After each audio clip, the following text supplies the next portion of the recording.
And we don't talk about this terribly much. I guess it's something we're not supposed to be mentioning. But the reality is that according to the latest analysis, in 2005, the top 1% of earners made more money than the bottom 50% of Americans. 1% earned more income than the bottom 50%, which translates into the top 300,000 earners making more money than the bottom 150 million. 300,000 making more money than the bottom 150 million. While the top earning 1/100th of 1% received an average income increase of 4.4 million in 2005, the bottom 90% saw their average income decline by about $172. So what we're looking at is tens of millions of Americans working hard. They're seeing their health care costs go up. They're seeing their housing costs go up. They're seeing education costs go up. They're seeing the price they're paying for a gallon of gas to put into their car to get them to work going up. Home heating oil going up. Basics of life going up. And at the end of the year, they have less money than they did the previous year. But the people on top are making out like bandits. And it is, in fact, many of them are bandits. And it is high time that we began to address the issue of income inequality in this country. Now, I talked a moment about income. That's how much money people make in a year. But the same phenomenon takes place regarding wealth. And the unfair distribution of wealth, which is accumulated income, is even more appalling.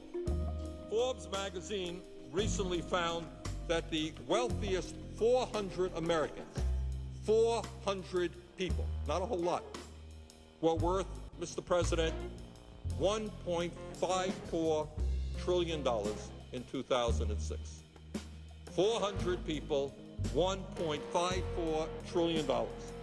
That is up $290 billion from the previous year. In other words, while inflation-adjusted real wages declined for the vast majority of working people in our country, the top 400 wealthiest individuals saw on average a $750 million increase per person.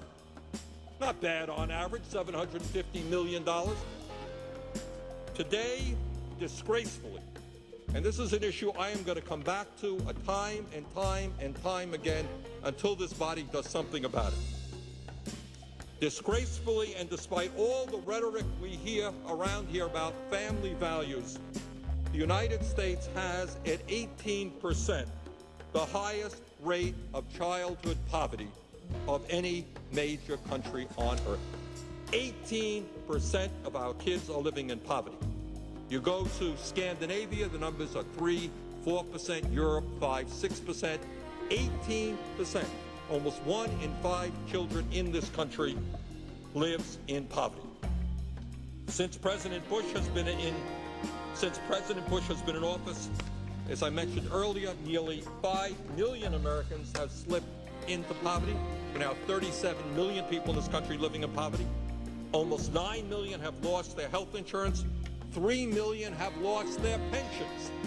People work their entire lives. They expect to have a pension when they retire. And in many cases, corporate America says, oh, by the way, we're changing the rules of the game.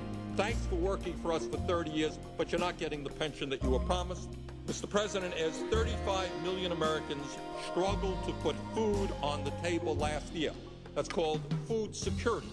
We have 35 million Americans in this country who worry about whether or not they're going to have enough to eat. And that number is going up.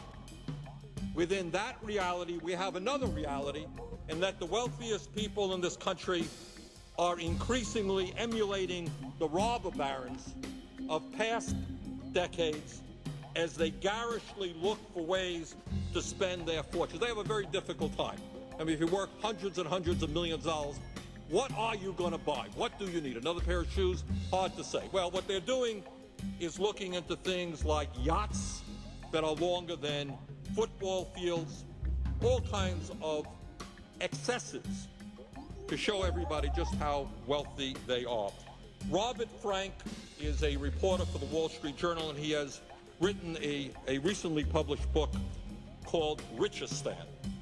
And he writes in his book that households with a net worth of between 100 million and a billion, the very top of the top, spent last year on average $182,000 on watches. Now, I got a good watch. It's worked well for 5 years. I think it cost me $30, but they managed to spend $182,000 in 1 year on watches.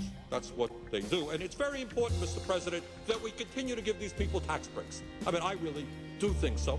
I mean, if you can only spend $182,000 on watches, clearly the president is right, and we need massive tax breaks to help these folks out. But it is not just the money they spend on watches. Mr. Frank, the author of Richistan, details how during this 1 year period, the same economically elite households spent $311,000 on automobiles. Now, how many cars do you buy for $311,000? I don't know how many cars people need. $397,000 in 1 year on jewelry. And obviously the stress is very great figuring out how you're going to spend that money, so they had to spend on average $169,000 on spa services. I mean, you're sitting around, it's a tough thing. What new watch do you buy? What new vehicle do you buy? It's tough, and you need spa services. That's where they're spending the money. But also, as it happens, during that same year, 400,000 qualified young people in this country, Mr. President, they couldn't afford to go to college. They didn't have enough money to go to college. Our nation is in desperate need of a well-educated workforce. We all know that a ticket to the middle class in many cases is a college education. So while the richest people in this country are spending $182,000 a year on watches, we have hundreds of thousands of kids who can't go to college. Mr. President, the decline of the middle class, combined with the growing income inequality in our nation, is a national scandal, and it's something that we must address. And I think it is high time that members of Congress kind of look beyond the wealthy campaign contributors who fund the operations in both the House and the Senate and began to deal with the needs of the middle class and working families.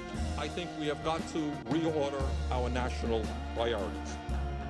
What we have to say to the wealthiest people in this country, President Bush has given you hundreds of billions of dollars in tax breaks, and yet we have children in this country who are hungry. We have millions of children who lack health insurance. And you know what? We are going to rescind the tax breaks that have been given to you so that we can take care not only our children, but we can take care of those people who are disabled. I don't know, Mr. President, about Colorado, but I can tell you that in Vermont, one of the serious problems that we have is higher and higher property taxes. And one of the reasons that property taxes for education are going up is because the Congress has not kept the promises that it made in terms of funding special education. And special education, as you know, is a very expensive proposition. So local school districts have to come up with the money that the federal government promised but has not committed. So I think we should be adequately funding and actually keeping the promise we made for special education. And we have got to begin to stand up for all Americans and not just for the wealthier. So when my Republican friends talk about tax breaks and tax breaks for the richest people in this country, I say enough is enough. At a time when we have already the most unequal distribution of wealth and income, the very richest who are doing phenomenally well do not need more tax breaks.